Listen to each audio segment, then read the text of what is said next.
Hypnose et santé, le podcast d'Emergence. L'hypnose peut être particulièrement utile dans le cadre des douleurs chroniques. Mais à partir de quand peut-on parler de douleurs chroniques ? Quelle technique hypnotique peut être privilégiée ? Avec quelle intention ? Le docteur Claude Virault vous raconte ici quelques récits de patients qui se sont mis en mouvement. Est-ce qu'on peut aussi parler de la créativité pour se remettre en mouvement ? Oui, on a évoqué l'idée déjà plusieurs fois que la créativité est une des fonctions majeures de la conscience, de notre conscience virtuelle. On a déjà dit de la créativité, on va la retrouver dans notre jardin, dans la cuisine, dans la musique ou pour raconter une histoire à un enfant le soir quand il va se coucher.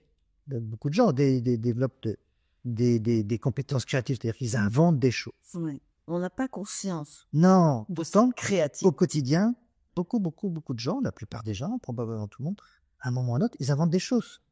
Un bricoleur qui est dans son garage, il développe une créativité incroyable pour faire des nouvelles choses. Je vais raconter une histoire d'immobilité. Ce monsieur a une quarantaine d'années. Depuis 15 ans, il souffre le martyre avec des douleurs au niveau de sa mâchoire, au niveau de son cou, jusque presque dans l'épaule. Des douleurs terribles qui fait qu'il y a toujours une espèce de tension qui ramène sa tête vers son épaule, qui l'amène à avoir la tête sur le côté. Une tension, une douleur permanente. Alors dès qu'il veut tourner la tête dans l'autre sens ou faire autre chose, donc il ne peut pas faire d'activité sportive, alors il travaille, il a une activité professionnelle. Il a trouvé des positions qui sont moins difficiles. Alors 15 ans, ça a commencé comme une douleur aiguë. Toujours, une douleur, d'abord elle est aiguë, elle a un début, un peu toute classique. Enfin, il a bien sûr été pensé qu'il avait un problème dentaire, ou bien qu'il avait un problème de déplacement peut-être dans une articulation, peut-être dans le cou, dans les cervicales. Alors bien sûr, il a eu des examens qui n'ont pas été probants. Le dentiste a soigné quelques dents, ça n'a pas changé grand-chose. Scanner, les radios n'ont pas trouvé non plus de raison particulière. Alors on s'est demandé s'il avait une maladie générale, une maladie de système. Donc il a eu des antalgiques, des anti-inflammatoires, des corticoïdes, massage, des mobilisations par le kiné. Il a pris des traitements beaucoup plus complexes dans des centres de la douleur. Rien n'y a fait. Ces douleurs sont restées les mêmes, avec de temps en temps des toutes petites améliorations, puis des moments d'amplification. Donc il y a quelques variations dans l'intensité, mais globalement, il souffre toujours autant qu'il y a 15 ans. Il a entendu dire que l'hypnose pourrait peut-être l'aider. Je l'ai reçu ici. On a fait un entretien d'évaluation comme à chaque fois, je vous l'ai déjà dit plusieurs fois, pour connaître un peu son histoire, l'histoire de sa douleur, l'histoire de ses traitements, son contexte de vie. C'est un monsieur qui est marié, qui a 3 enfants. Les enfants vont bien, le couple va bien, même s'il dit que quelquefois c'est un peu compliqué entre eux. Sur le plan de sa famille, au sens plus large, il n'y a rien de particulier. Donc il est dans le commerce avec son épouse. Bon, donc il ne me raconte rien de particulièrement significatif par rapport à ses douleurs. Donc l'origine aussi de ces douleurs reste mystérieuse. Et c'est assez souvent le cas pour les douleurs qui vont devenir chroniques. Elles apparaissent sans trop savoir qu'est-ce qui a pu la gêner. Alors on va faire une séance d'hypnose très spécifique et très particulière pour les troubles chroniques qui sont fixés dans le corps comme ça. Cette technique a un nom, elle s'appelle la chosification. Le nom un peu plus technique, c'est la réification, puisque dans le mot réification, on trouve le mot res, qui veut dire la chose, comme la res publica, la chose publique. D'accord. En fait, tout le monde connaît cette chosification. Tout le monde l'utilise de manière naturelle, au moins pour décrire une douleur. Peut-être avez-vous eu un jour une douleur dans l'épaule, ou dans le dos, ou dans un genou. Et quand vous avez voulu en parler à votre médecin, à quelqu'un proche de vous, vous avez dit « Oh, c'est comme si j'avais un clou d'enfoncer dans le genou, dans l'épaule. » Ou bien « C'est comme si j'avais une boule dans le ventre. » Ou bien comme si dans ma tête, c'était comme à l'intérieur d'une cocotte minute. Tout est sous pression. Ou bien « Oh, j'ai l'impression d'avoir une barre dans le dos là. » Bon, Évidemment, on ne va jamais trouver ni barre, ni pression dans le crâne, ni boule dans le ventre, ni clou. Simplement, notre créativité, notre imaginaire a fait un lien entre un objet de la vie réelle et une sensation. Et ça va permettre de mieux décrire ce que je ressens. Le clou, là, dans l'épaule, c'est comme une pointe comme pour un tapissier. Ah non, c'est des clous que mettent les charpentiers, les clous de 110. Énorme. Donc c'est aussi une manière de donner une image de l'intensité, de la gravité. Alors la chosification, la réification, nous allons l'utiliser avec ce monsieur. Dans notre quotidien, nous l'utilisons pour décrire. Ici, nous allons pouvoir apprendre à ce patient à l'utiliser, la même chosification, pour soigner. On va avoir deux phases. Une phase de description, c'est-à-dire que cette sensation qu'il a dans le corps, eh bien, nous allons la décrire. Même s'il a déjà un objet qui est un modèle pour lui, on va reprendre toute la description et ça va nous permettre de fabriquer un nouvel objet. Ça, c'est la première phase. La deuxième phase, ce sera de modifier cet objet. Alors, qu'est-ce qui s'est passé avec lui?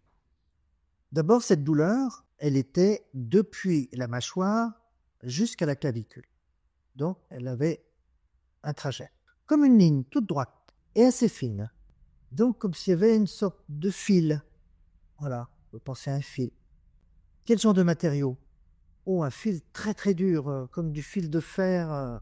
Oh non, plus que ça, comme un câble. Un câble qui est enfoncé dans la mâchoire et qui est enfoncé dans la clavicule. Et qui fait que dès que je tire dessus, c'est terrible. Le câble est toujours au même endroit. Il est ni chaud ni froid. Il est très raide. Comme c'est un câble, il est fait de plusieurs brins. Combien de brins vous pouvez imaginer ce câble? Il était donc dans une transe hypnotique. Alors il imagine son câble. Et à un moment, il me dit 12 brins. D'accord, très bien. Il faudrait plus dire 20 ou 3. Un câble, c'est toujours plusieurs brins. Bien, et je dis, quelle couleur il est ce câble-là? Noir, très très noir. Très très noir. Je dis, tous les brins sont noirs? Il me dit, oui, tous les brins sont noirs, sont tous pareils. Donc voilà une description, et qui est très personnelle, qui est très unique. C'est-à-dire, ce n'est plus un clou comme tout le monde, il a maintenant un câble qui est accroché à un endroit très précis, qui est fixé en bas dans un endroit très précis, qui a une couleur, qui a une épaisseur, qui a un trajet, qui a un matériau, qui a plusieurs plusieurs brins. Et de tout mon parcours professionnel, c'est le seul patient que j'ai vu avec un câble noir qui est étendu entre la mosie. C'est-à-dire qu'il n'y a jamais deux descriptions identiques. Le fait que ce soit une description précise, va aussi générer un processus de focalisation. Autrement dit, ça va générer un processus de transe très intense. Très, très intense. Et on a déjà dit que plus la transe est intense, plus elle donne de marge de manœuvre pour faire des modifications. Maintenant, la deuxième phase va consister à lui proposer de modifier cet objet. Il y a une partie dont sa conscience virtuelle étant activée, je lui demande, est-ce qu'il y a une partie de vous qui peut imaginer une manière d'améliorer les choses? Alors, il y a toujours un délai de réponse. Je dis la conscience virtuelle s'y prend plus de temps par rapport à la conscience critique. Et puis il me dit, ah oui, il faut couper le câble. Ah ouais, d'accord, il faut couper le câble. Je dis, avec quoi vous allez le couper? Elle me dit, il faut une pince. Bien. Une pince que vous allez trouver où? Elle me dit, chez moi. Boîte à outils, j'ai une pince. D'accord. Bien. Imaginez que vous allez la chercher, vous revenez avec votre pince. Et quand vous l'avez, vous me dites. Donc il a sa pince, donc je l'imagine lui aussi avec sa pince à ma main, le câble. Ici, il y a une notion extrêmement importante de prudence. Cette douleur existe depuis longtemps et cette douleur a beaucoup modifié sa manière de vivre. Bien sûr, ce câble pourrait être coupé en une seule fois. Il ne va pas assez suffisamment puissant. Mais les praticiens qui utilisent l'hypnose et depuis très longtemps se sont rendus compte que quand le changement est trop brutal, eh bien, il peut faire l'effet inverse de ce qu'on souhaite. Un peu comme si ça allait déstabiliser tout un équilibre. Un équilibre douloureux, certes, mais un équilibre quand même qui s'est installé au fil des ans. Et le déséquilibrer, ça va pouvoir générer ou une autre douleur, ou un trouble dépressif, ou des phases d'angoisse, Donc, il faut être très prudent avec, dans ces phases-là, de ces moments. Alors je lui dis, il y a 12 brins. Aujourd'hui, je vous autorise à en couper 6. Alors, il en a coupé 6. Et en ayant coupé 6, ça l'a soulagé. Donc, il y avait du mieux. Il était content. Et il est parti avec ce soulagement. On s'est revus quelques jours plus tard. Et de fait, il se sentait un petit peu mieux. C'était un peu moins tendu. C'était un peu moins douloureux. Voilà, il a pu bouger de manière un peu plus favorable pour lui. Mais bon, quand j'ai cherché avec lui s'il y avait eu d'autres changements, d'autres nouveautés dans son fonctionnement, eh bien non. Par exemple, je me suis intéressé à sa relation avec son épouse. Il me dit non, c'est toujours aussi tendu. Alors on a refait une séance de réification. Il a retrouvé son câble noir avec des 6 fils des 6 brins qui étaient intacts. Et là encore, par prudence, je lui ai proposé d'en couper 5 sur 6, d'en garder encore un. Et il a accepté. Donc il s'est imaginé couper 5 brins. Il n'y avait plus qu'un brin qui tenait. Mais un brin de fil de câble, c'est encore très solide. Alors il est rentré chez lui, on s'est revus. Mais cette fois-ci, il y avait eu plus de relâchement, plus de mouvement, plus de souplesse à apparaître chez lui. Et il m'a raconté une toute autre histoire. Nous avons déjà dit bien des fois que le symptôme est un signal et qu'à la base, il y a un problème. Lorsqu'il a une vingtaine d'années, il rencontre une jeune femme, il démarre une relation amoureuse, très bien, très bien. Ils travaillent chacun dans une société. Ils ont tous les deux le souhait d'ouvrir un commerce. C'est leur idée à tous les deux. Mais ouvrir un commerce, ça demande des moyens, ce que lui n'a pas. Mais les parents de sa compagne qui sont d'accord de les aider financièrement, de manière importante. Alors ils ouvrent ce magasin, et ça démarre très bien, et décident de se marier. Ce qu'ils font, quelques mois plus tard, et quelques mois encore après le mariage, ce monsieur découvre que sa toute jeune épouse a une autre relation amoureuse, et une relation amoureuse qu'elle entretient depuis plus d'1 an, déjà avant le mariage, de manière évidemment secrète. Alors c'est ça, c'est un choc terrible. Son premier réflexe est de se séparer, bien sûr. Quelle trahison, alors que leur vie de couple commence à peine. Mais il y a un deuxième niveau de réflexion qui vient. D'abord, il se dit qu'il est très, très amoureux d'elle et qu'ils en ont déjà parlé de cette relation, de cette autre relation amoureuse, qu'elle s'est engagée d'arrêter, qu'elle regrettait, enfin bon. Mais il s'est rendu compte aussi que tous ses rêves de commerce s'effondraient et aussi qu'il était très endetté, qu'il allait devoir rembourser beaucoup, beaucoup d'argent. Et tout ça mis bout à bout, on pourrait dire que la raison a pris le dessus sur les émotions. Il a décidé de continuer sa vie de couple avec son époux. Mais même si la décision a été prise, par l'un comme par l'autre, leur relation n'a jamais retrouvé l'harmonie qu'elle avait auparavant. Il y a eu des tensions tout le temps. Et il m'a dit aussi, dès le départ, quand il a pris la décision raisonnable, il me dit, à ce moment-là, je me suis dit, eh bien, je vais serrer les dents.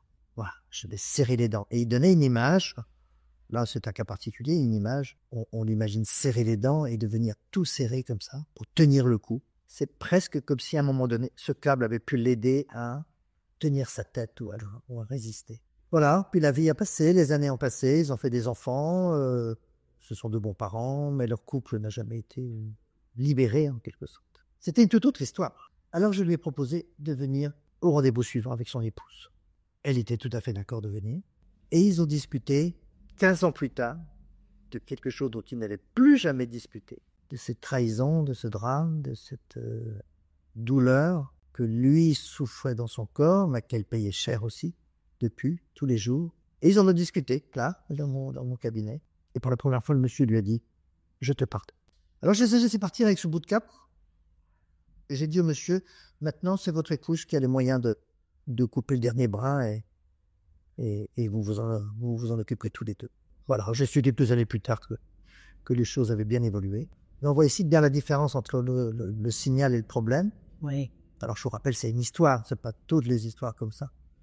Mais il y a dans cette histoire beaucoup de dimensions qu'on va retrouver à chaque fois dans les douleurs chroniques. Ce qui me frappe quand même, c'est que on parle de la créativité, de la conscience virtuelle, Mais il faudrait aussi parler de la créativité du thérapeute. Les deux se conjuguent pour arriver à ce résultat-là. Oui. Je reviendrai peut-être sur la créativité du thérapeute tout à l'heure, parce qu'ici, pour l'instant, c'est de la méthode. C'est de la méthode. Tout à l'heure, on parlera d'histoire que le thérapeute raconte, qu'il invente. Depuis le début de mon parcours professionnel, je m'occupe très souvent de gens qui ont de telles douleurs dans toutes les parties du corps et qui durent depuis 1 an, 2 ans, 5 ans, 10 ans, 20 ans. En fait, avant d'ouvrir mon cabinet en libéral, j'avais été impliqué dans un des tout premiers centres pluridisciplinaires d'aide aux patients douloureux. C'était en 87, j'étais en formation en hypnose, et les 2 médecins qui avaient pensé que c'était important de réunir une équipe avec un chirurgien, un médecin généraliste et un psychiatre pour regarder les différents aspects d'une douleur chronique. Et c'est un des ancêtres des centres de la douleur chronique qui aujourd'hui sont très répandus, existants dans beaucoup de villes ou beaucoup d'établissements hospitaliers. En fait, ces centres de la douleur ont beaucoup d'intérêt parce qu'ils vont permettre d'évaluer, de repérer quand il y a des douleurs organiques ou tissulaires. Quand les douleurs, on ne sait pas trop d'où elles viennent. C'est un peu embêtant dans les centres de douleurs chroniques, c'est leur organisation. C'est un problème souvent organisationnel. C'est-à-dire que si vous avez une douleur, on va dire depuis 1 an par exemple, on va parler de douleur chronique quand une douleur dure depuis plus de 3 à 6 mois. On va dire 6 mois. Au bout de 6 mois, on va considérer que c'est une douleur chronique. C'est-à-dire qu'on va considérer que c'est une douleur pour laquelle les ressources naturelles de l'individu n'ont pas permis de trouver la solution. Si vous vous tordez la cheville, au bout de quelques jours, quelques semaines, il y aura plus de douleur. Si vous pincez le doigt dans une porte, ça va être au bout de quelques minutes, au bout d'1 heure ou 2 heures. Donc il y a un certain délai commun pendant lequel une douleur va durer. Si c'est une entorse, on va dire 1 mois, 2 mois, 3 mois. Au bout de 4 mois, 5 mois, 6 mois, ça commence à faire là. Et on va se dire, il y a quelque chose qui ne va pas. Alors, est-ce qu'il y a quelque chose qui ne va pas au niveau de la réparation des tissus, des ligaments, de l'articulation, des muscles, dans des examens? Et si les examens disent, non, tout est en place, on va se dire, il y a quelque chose d'autre qui est apparu.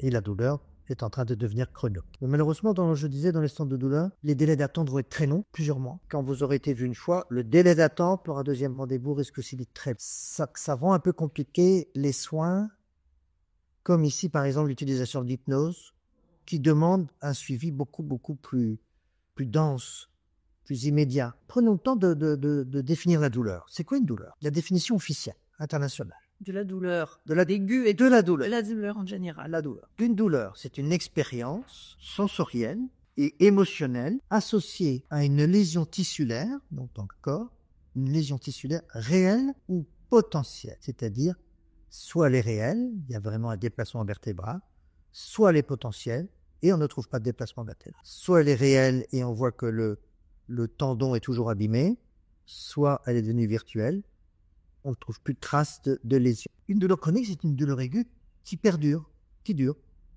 voilà, plusieurs mois, et qui va durer des années et des années et des années. J'ai déjà vu des patients qui me disent, telle douleur, je l'ai depuis 50 ans. 60 ans. Donc elle fait partie de l'univers quotidien de cette personne-là. Dire douleur chronique ne dit rien du tout sur l'intensité. Une douleur chronique peut être modeste ou modérée, peu gênante, laissant faire les activités quotidiennes à peu près. Quelquefois, telle douleur chronique va empêcher par exemple, de porter un pack d'eau.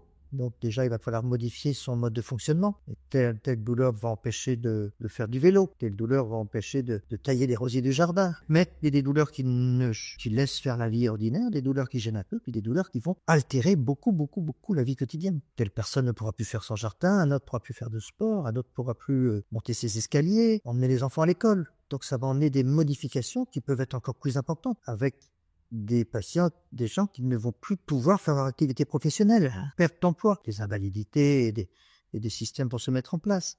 Mais parfois aussi des gens qui peuvent presque plus rien faire à la maison, tellement chaque pas est douloureux, chaque mouvement est douloureux, chaque geste. Donc on voit ici que douleur chronique, on va avoir des intensités comme ça très variables et des conséquences sur le long terme plus ou moins importantes. Vous voyez, pour ce monsieur dont on a raconté l'histoire, les conséquences étaient dans sa vie relationnelle, dans sa vie de couple, parce que bien sûr il y a beaucoup de choses qu'il ne pouvait pas faire à cause de ses mouvements, et en particulier dans le domaine de la sexualité, à cause du coup. Il ne pouvait pas faire d'activité sportive, aller à la piscine ou faire une randonnée. Il ne pouvait pas décoller. La seule chose qu'il pouvait faire et qu'il faisait bien, c'est tenir son commerce. C'est assez étrange aussi ces douleurs chroniques. C'est comme si, donc c'est une image, comme si la roue du temps s'arrête à l'intérieur de ces gens. C'est-à-dire que le début qui était là il y a 1 an, il y a 5 ans, il y a 10 ans, c'est comme si le mode de fonctionnement qui doit se transformer, qui se transforme chez chacun d'entre nous, qui évolue, qui change, et bien chez ces gens-là, on va trouver un mode de fonctionnement qui va rester très très proche, voire absolument identique, quel que soit le moment où on regarde dans le passé. Et ce monsieur-là, 15 ans plus tard, il fonctionne exactement comme il y a 15 ans, comme s'il n'avait pas eu d'évolution intérieure. Et là, on voit bien que la douleur, elle est là, permanente, mais il y a aussi autre chose qui est permanent, il y a quelque chose qui se fige à l'intérieur d'eux, et rien n'évolue. Or, nous avons un système interne qui est évolutif, naturellement évolutif, plastique, transformable, parce que nous avons vu des nouvelles situations dans la vie, parce que nos enfants grandissent, parce que nos parents changent de ville, parce que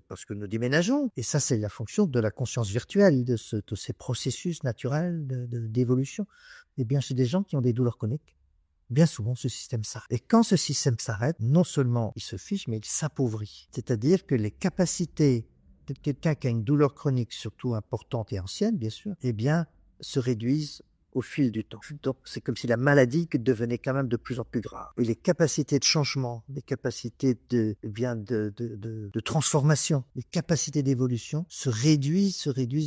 On a même pu observer que certaines parties du cerveau se réduisent aussi, qu'il n'y a plus de sollicitation parce qu'il n'y a plus de nouveauté, parce qu'il n'y a plus de changement, parce qu'il n'y a plus d'expérience, parce qu'il n'y a plus d'activité, sinon une activité répétitive. Et dans ce domaine répétitif, automatisé, chronicisé, mais tout le reste a tendance à s'arrêter. C'est pour ça que cette technique de réification est à la fois particulièrement étonnante et particulièrement efficace. Particulièrement étonnante parce que je peux rencontrer un patient qui est dans cet état figé depuis longtemps et pourtant je sais par définition et par expérience qu'il y a des parties de lui, il a une conscience virtuelle. Et même si elle est très limitée, très réduite, rigidifiée, elle est présente. Il y a un noyau de créativité qui est vivant. Et cette technique-là, en allant vers quelque chose de plus en plus fin,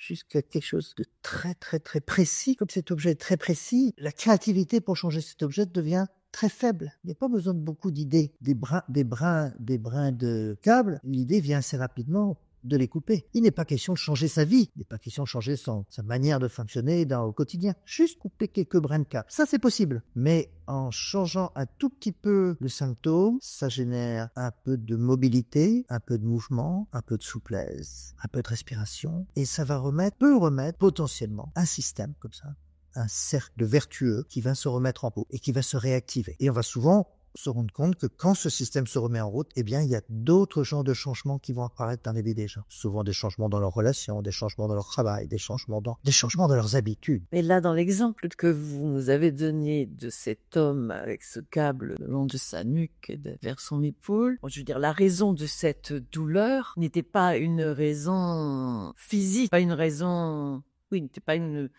pas provoqué par une lésion physique, par exemple. Mais quand il y a une douleur chronique liée à un problème physique, est-ce qu'on peut de la même façon la faire disparaître ou l'améliorer? D'abord, avant tout traitement hypnotique d'une douleur ou d'une manifestation corporelle, il y a toujours un bilan médical. Bien sûr, moi je dois être sûr qu'il n'y a pas une fracture de la mâchoire. Donc, et c'est vrai pour toutes les douleurs dans le dos, les douleurs dans le ventre. Supposons quelqu'un qui se plaint de l'estomac depuis plusieurs semaines, qui dit je vais faire de l'hypnose pour calmer la douleur. Peut-être que l'hypnose va calmer la douleur. Donc peut-être calmer le signal, réduire le signal. Et là, c'est dangereux. Réduire le signal d'un ulcère débutant. Et donc faire courir au patient le risque que cet ulcère s'amplifie jusqu'à se perforer et faire un accident beaucoup plus grave. Donc, il y aura toujours un bilan de la douleur. Alors, il y a bien sûr aussi des gens qui ont des douleurs durables, résistantes, récidivantes, qui perdurent parce qu'ils ont une pathologie organique. On sait bien, par exemple, que certaines pathologies cancéreuses vont entraîner des douleurs très importantes, peuvent durer des mois ou des années, que certaines maladies digestives, la maladie de Crohn, par exemple, vont entraîner des douleurs importantes, qu'avec l'âge, l'arthrose va entraîner des douleurs importantes, articulaires. Alors, dans ces cas de figure, projet thérapeutique n'est plus le même. Projet thérapeutique, cette fois-ci, on retrouve un peu le principe de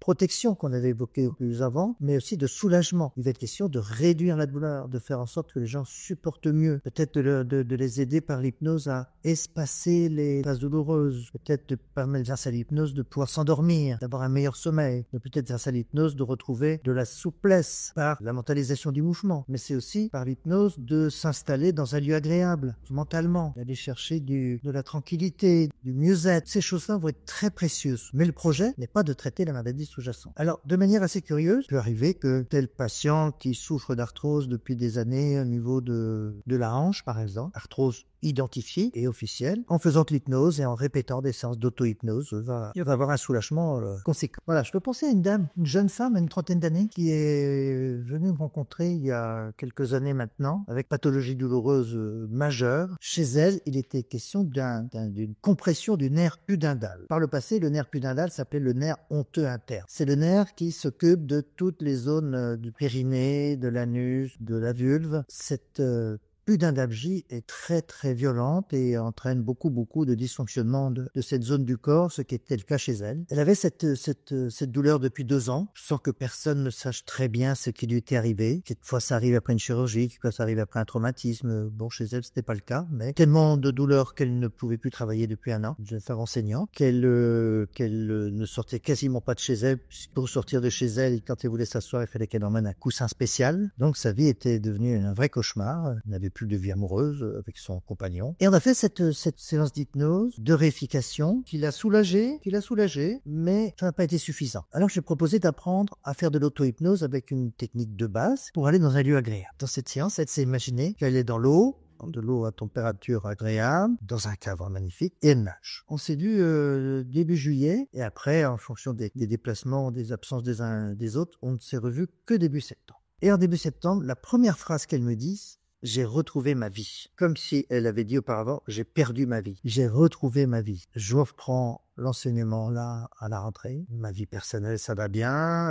Je revis. Alors j'étais moi très étonné. Cette maladie-là est souvent très difficile à soigner. Elle a fait 2 séances d'auto-hypnose pour aller nager dans l'eau tous les jours. Et elle m'a dit, je n'ai pas raté une journée. Et bien, le résultat était à la hauteur de son engagement.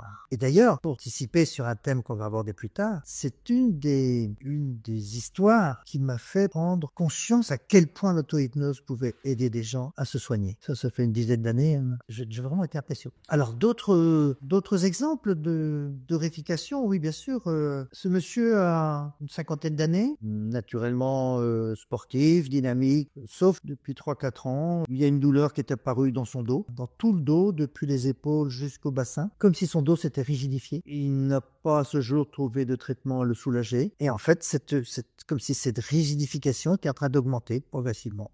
Et il continue à travailler, mais il dit, c'est de plus en plus pénible d'aller au boulot. Et à un moment, il me dit cette expression, qui pourrait être presque inventée pour notre échange, j'en ai plein d'eau. Avec lui, une idée du mécanisme d'apparition de la douleur qui est beaucoup plus simple. Donc il me dit, ça fait 4 ans, à peu près. Ça a commencé après les vacances d'été, quand je devais retourner au boulot. J'avais pas envie de dire, parce qu'il m'avait fait une sacrée vacherie au mois de juin. Moi, je travaille dans un hôpital. Je travaille dans cet hôpital-là depuis bien des années. Tout s'est toujours très bien passé. On nous fait travailler de plus en plus. Il y a de plus de choses à faire. Donc, moi, j'ai toujours fait, m'occuper des différentes commissions, consultations, donner du temps. Et il était question de monter une consultation spécialisée pour des enfants. Et je m'étais porté volontaire parce que ça m'intéresse beaucoup, ce genre de pathologie, des choses par rapport au diabète. Et pendant 1 an, 2 ans, j'ai beaucoup travaillé pour que ça puisse se faire. Et donc, j'ai fait ça en plus de tout ce que je faisais avant, mais avec enthousiasme. La finalité me paraissait justifier largement tout cet engagement. Et puis au mois de juin, j'ai appris que maintenant tout le processus était prêt pour se mettre fonctionner à la rentrée, mais que c'est un collègue à moi qui allait devenir responsable de cette unité pour les enfants, parce que, compte tenu de son parcours, parce que ceci, parce que cela. Il me dit ça a été très, très douloureux, ça m'a fait beaucoup de mal. Puis voilà, le mois de juillet, qu'après je suis parti en vacances en famille, on a passé des bonnes vacances. Puis c'est au retour, j'ai commencé à sentir mon dos pas bien, et puis de plus en plus. Alors, dans un premier temps, personne ne fait de lien avec cette histoire de travail, et moi non plus. On a pensé que j'avais des problèmes je peux peut-être déplacer une vertèbre, que j'avais un problème musculaire, de l'arthrose. Et lui me dit, le jour où j'en compte, il dit, mais maintenant, Moi, je suis sûr que c'est cette histoire de boulot que je porte. Il avait fait son propre diagnostic. Ouais. Et déjà entrepris en plus ça, avec des avis. Et chez lui, c'est intéressant. La description, il a fini par décrire une planche de bois qui prenait toute la largeur de son dos, épaisse, de peut-être 4 ou 5 cm d'épaisseur, et en bois très dur, du chêne même. Donc lourde. Ouais. Lourde, très dur, très raide. Et il portait ça tout le temps. L'idée qui lui est venue pour changer cette plaque-là, c'est de la raboter, d'utiliser un rabot. Alors un rabot, ça enlève que des petits copeaux de bois à chaque fois. Donc dans la séance, il a commencé à le raboter. Et puis à la fin de la séance, il dit comment je fais pour continuer.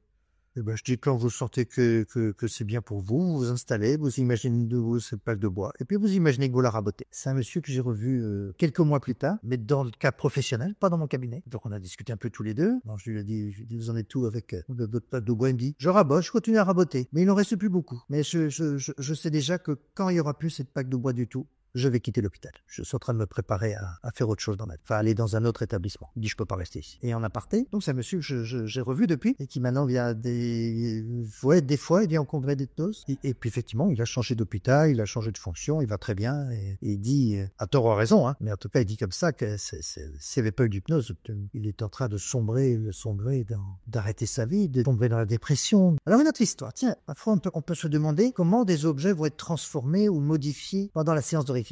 Je vous en revoter juste 2 qui sont assez classiques, assez représentatifs. Par exemple, une dame a une grosse boule de caoutchouc qui est là, quelque part derrière le sternum, au milieu de la poitrine. Une grosse boule de caoutchouc qui coince un peu tout à l'intérieur. C'est difficile de respirer, c'est difficile de bouger. Elle a imaginé de faire un massage de ces boules de caoutchouc avec une crème qui allait rendre le caoutchouc plus souple. Donc elle l'a massé. Et petit à petit, le caoutchouc qui était boule dure, là, on peut dire une grosse balle de tennis, si on veut, eh ben, est devenu comme de la pâte à modeler, beaucoup plus souple, et puis pouvant prendre des formes qui s'adaptent plus à l'intérieur de son corps. Voilà la créativité de la conscience virtuelle. Et là, c'est elle qui a trouvé. Ah oui, c'est toujours le patient qui trouve la solution, hein, avec sa manière à lui de penser les choses, quoi. En fait, beaucoup de gens vont imaginer un déplacement de l'objet. Par exemple, ça, c'est une toute jeune femme. Hein. Elle a une douleur au talon depuis des années, 3 ans, 4 ans, 5 ans, juste au milieu du talon. Et cette douleur, progressivement, l'a empêchée de marcher, de faire ses activités, de se déplacer, de danser, bien sûr, ou de courir. Pour le reste, ça fonctionne, mais il y a toute une partie de sa vie qui est arrêtée, qui est figée. Alors, elle a décrit en fait une petite bille, hein, quelques millimètres, une petite bille en acier, très très dur, très lisse, très enfoncée dans son corps, dans son talon, toujours au même endroit, une bille rouge vif, brûlante, chaude, très très chaude, voire brûlante, et coincée là. Les changements, ça aurait pu être de la refroidir, ça aurait pu être de découper cette bille, ça aurait pu être de l'envelopper de quelque chose. Et ben non, l'idée qui est venue, c'était de mettre la bille dans un endroit qu'elle est moins la gêner. Alors elle a imaginé qu'elle pouvait décoller cette bille de là où elle était, et elle l'a mise au milieu du mollet, là où il y avait de la place. Et à la fin de la séance, elle touchait son mollet, elle dit, ah ouais, elle est là, hein. Mais, ça me gêne pas. Et elle appuyait sur son talon en même temps. Tiens, bah non, elle est plus là, hein. Vous voyez, ça fait l'effet d'enlever une épine dans le pied. Des fois, il y a encore un peu des sensations qui vont durer. Mais c'était cet effet-là. Donc, déplacement, modification, transformation, refroidir, selon l'imagination des gens. Le podcast Hypnose et Santé est une création Émergence. Pour toute question, nous serons heureux de vous accueillir sur hypnoseaupluriel.com.